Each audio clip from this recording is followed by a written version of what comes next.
विकसित भारत संकल्प यात्रा के क्रम में केंद्र सरकार के रक्षा सह पर्यटन राज्य मंत्री अजय भट्ट धमदाहा विधानसभा क्षेत्र के तहत दमेली के मीरगंज पंचायत में आयोजित कार्यक्रम में मुख्य अतिथि के तौर पर शामिल हुए। इस मौके पर एक कार्यक्रम का आयोजन किया गया। बीजेपी के कार्यकर्ताओं ने केंद्रीय मंत्री का गर्मजोशी के साथ स्वागत किया। भाजपा के जिला अध्यक्ष राकेश कुमार, भाजपा युवा मोर्चा के जिला उपाध्यक्ष अनंत भारती, नगर निगम की उप महापौर पल्लवी गुप्ता ने बुके देकर केंद्रीय मंत्री का स्वागत किया। केंद्रीय रक्षा राज्य मंत्री अजय भट्ट ने सर्किट हाउस में प्रेस वार्ता करते हुए कहा कि मोदी है तो मुमकिन है। 3 राज्यों में बीजेपी ने जिस तरह क्लीन स्वीप किया है, यह दर्शाता है कि आने वाला वक्त और बेहतर होगा। साथ ही उन्होंने यह भी कहा कि प्रधानमंत्री नरेंद्र मोदी के नेतृत्व में हम सभी मिलकर विकास को एक नया आयाम प्रदान कर रहे हैं। इसके साथ साथ उन्होंने कहा कि प्रधानमंत्री ने देश और दुनिया में भारत का नाम रोशन किया है। इसका उल्लेख करते हुए उन्होंने यह भी बताया कि साल 2047 में भारत नंबर 1 पायदान पर रहेगा। फिलहाल जिस गति के साथ अर्थव्यवस्था बढ़ रही है, भारत तीसरी शक्ति के रूप में उभरता जा रहा है। विपक्ष पर हमला करते हुए उन्होंने कहा कि विपक्षियों में इतनी नैतिक साहस नहीं रह गई है कि वो किसी तरह का सवाल जवाब करें, क्योंकि विपक्ष पूरी तरह पंक्चर हो गया है। ये लोग बाहर जाते हैं तो सिर्फ मोदी विरोधी नारे लगाते हैं, जिसके कारण इनकी छवि स्वयं धूमिल हो रही है। साथ ही उन्होंने यह भी कहा कि लोगों का प्रधानमंत्री नरेंद्र मोदी पर अटूट विश्वास है। आने वाले वक्त में जो भी चुनाव होंगे उसमें एक बड़ी जीत हासिल करेंगे। आगे उन्होंने क्या कुछ कहा, आप भी देखिए। इस समय पूरे देश में कोने कोने में कोई क्षेत्र छूटा हुआ नहीं है। विकसित भारत संकल्प यात्रा चल रही है और लोग कह ही रहे हैं कि ये मोदी जी की गारंटी की गाड़ी है। जो गाड़ी जा रही है उसमें क्या क्या इस समय काम हो रहे हैं, क्या क्या किए जा सकते हैं और कैसे देश का कायाकल्प 9 सालों में हो गया, पूरा विवरण उस गाड़ी में लोगों को मिल रहा है। और सबसे बड़ी बात यह है कि जिनको पता नहीं था उन योजनाओं के बारे में वो लाभ ले रहे हैं, और जो लाभार्थी हैं वो अपना एक्सपीरियंस बता रहे हैं, अपना तजुर्बा बता रहे हैं कि किस तरह से लिया, कितना लाभ हुआ है। जैसे आपका प्रधानमंत्री जनधन योजना है, प्रधानमंत्री आवास योजना है और प्रधानमंत्री सुरक्षा बीमा योजना है, जीवन ज्योति बीमा योजना ये भी प्रधानमंत्री जी की है, स्वनिधि PM स्वनिधि योजना है, एक लंबी योजना है, और जल जीवन मिशन है। सबसे बड़ी बात यह है, आज जितना भी आप ओवरहेड टैंक देख रहे हैं, गांव में जो पाइपलाइन बिछ रही है, वो आपके जल जीवन मिशन से बन रही है। एक बहुत बड़ा अमाउंट बिहार सरकार को दिया गया है, बहुत बड़ा। हर ज़िले को मैं समझता हूँ कि 1000 करोड़ और कहीं 1200 करोड़, कहीं 1500 करोड़, कहीं 2000 करोड़, इस तरह से एक मोटा मोटा फिगर आ रहा है। इतनी धनराशि दी गई है। किसी ने सोचा ही नहीं आज तक कि पानी बहुत ज़रूरी है। अगर हमको कभी डिहाइड्रेशन हो जाता है तो पानी के बिना जीवन नहीं होता है। पानी पियो, नींबू और नमक मिला के पियो, घोल बनाओ, ये गांव-गांव तक ये बात रहती है। अगर जल ही स्वच्छ नहीं होगा तो आदमी का पूरा शरीर अस्वच्छ हो जाएगा। तो इसलिए इस ओर ध्यान गया तो प्रधानमंत्री जी का गया है। और हमने जगह जगह पर आप देख रहे होंगे आजकल जो सड़कें बन रही हैं। आज मैंने इसी ज़िले के बारे में पूछा तो उन्होंने कहा, साहब आज अधिकारियों की बैठक लेने पर पता लगा कि ज़िले में NH है, NHAI है, PMGSY है।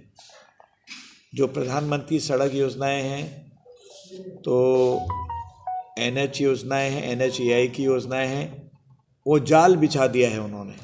इतना ज़बरदस्त हो रहा है। और यहाँ पर एयरपोर्ट बनाने की बात भी आ रही है जिसमें उड़ान योजना चलेगी।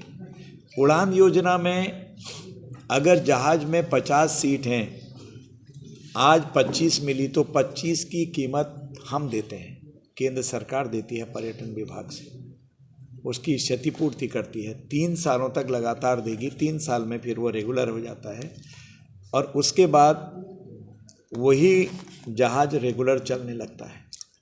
3 साल तक हम उसमें पूरा, अगर जहाज़ में 5 ही सीट मिली आज तो 45 सीट का हम देंगे। जो माननीय प्रधानमंत्री जी ने कहा कि चप्पल पहन के, हवाई चप्पल पहन के हवाई जहाज़ की यात्रा करेंगे, कई जगह तो ट्रेन और हवाई जहाज़ के टिकट बराबर होते हैं, आम जनता के लिए सुविधा देने का मकसद।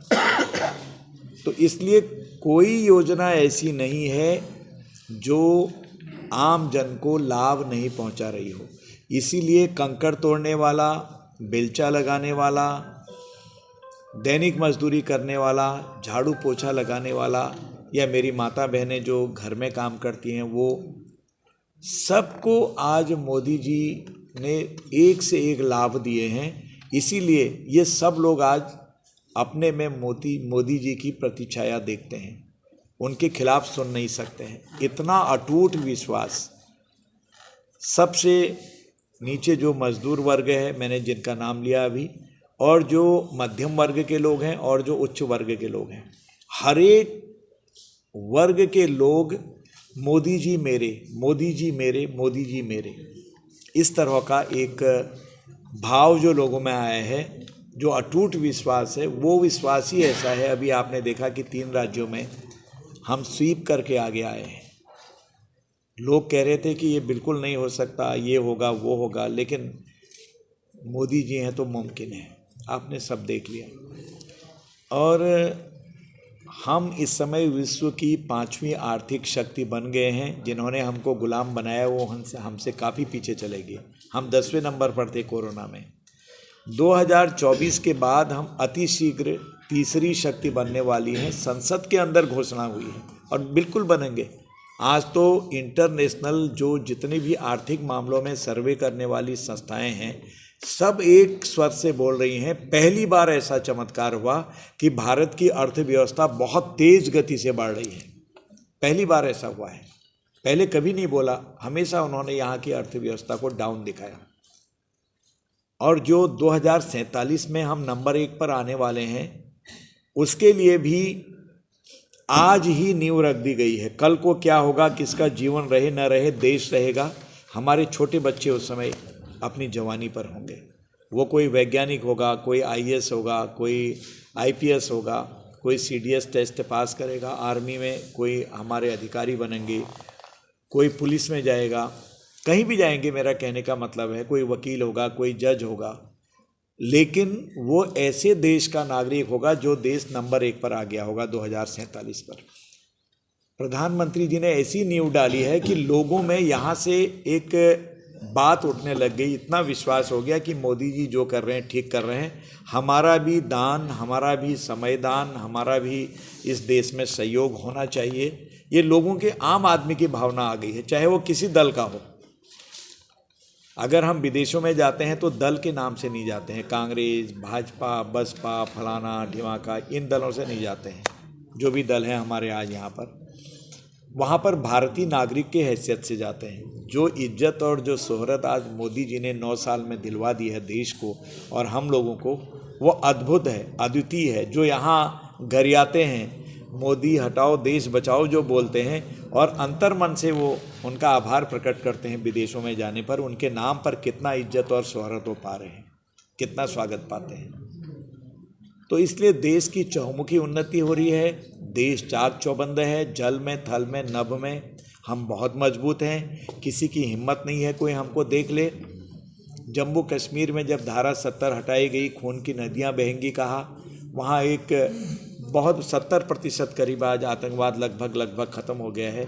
वो जो स्थिति थी कि भारत का झंडा जलता था, भारत का झंडा ऊंचा नहीं होता था, आज भारत का झंडा, हमारा तिरंगा लहरा रहा है और राष्ट्रीय गीत गा रहे हैं। सब लोग अपने अपने विकास के लिए उद्यत हैं। हमारे बच्चे जम्मू कश्मीर में कोई डॉक्टर, कोई इंजीनियर, कोई आईएएस, कोई आईपीएस के अपने एग्ज़ाम्स दे रहे हैं।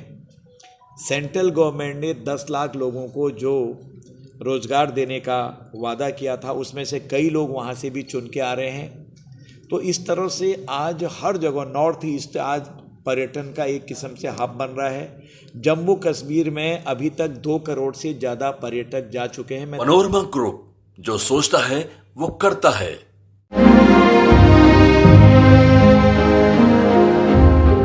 कैसे चल रही है तेरी तालाब वाली फिशिंग? क्या कंपटीशन की तैयारी तालाब वाली फिशिंग की तो है। जॉब्स कम, एप्लीकेंट ज्यादा। क्या हुआ, मिर्ची लगी? हाँ? अगर लाइव बनानी है ना तो मेरी तरह अरीना एनिमेशन से स्किल ले और ज्वाइन कर एनिमेशन और वीएफएक्स इंडस्ट्री। अगर जॉब्स के लिए कहीं कंपटीशन नहीं है तो वो है मीडिया और एंटरटेनमेंट इंडस्ट्री, और उसके लिए बेस्ट प्रिपेयर करता है अरीना एनिमेशन। अरीना एनिमेशन, अब सेटल हो जाओ। Chauhan second choice near Maranga, Purnia.